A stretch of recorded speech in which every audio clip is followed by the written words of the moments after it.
আজকে এসএসসির ম্যাটার ছিল, কিন্তু আজকেও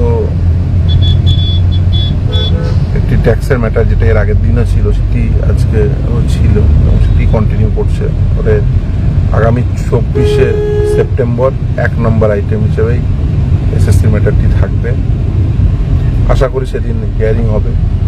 জানি অনেকেই ফোন করছেন, অনেকেই তারা বেশ অতিষ্ঠ হয়ে যাচ্ছেন এবং সেটা হওয়াটা অস্বাভাবিকও নয়, কিন্তু কোর্ট প্রসিডিওর তো আমাদের মানতেই হবে।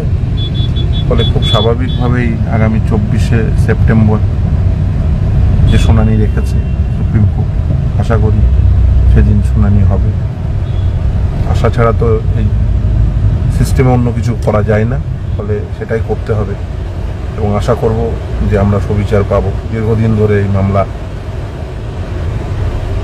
বেশ কিছুটা সময় ধরে এই মামলা চলছে, কারণ এই মামলা সিঙ্গেল বেঞ্চ হয়ে, ডিভিশন বেঞ্চ হয়ে এখন বর্তমানে সুপ্রিম কোর্টে পেন্ডিং, এবং আমরা সিঙ্গেল বেঞ্চে জিতেছি, ডিভিশন বেঞ্চেও জিতেছি এবং অ্যাজ ওয়েল সুপ্রিম কোর্টেও আশা করি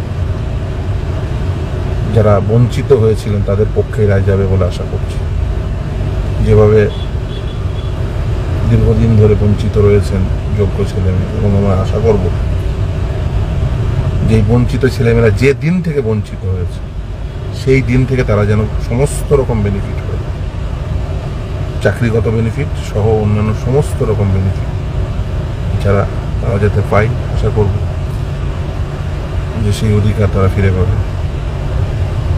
অনেকেই ফোন করছেন, অত ফোন তোলা সম্ভব হচ্ছে না, ফলে আপনারা জেনে রাখুন আগামী 24শে সেপ্টেম্বর মামলার পরবর্তী শুনানি।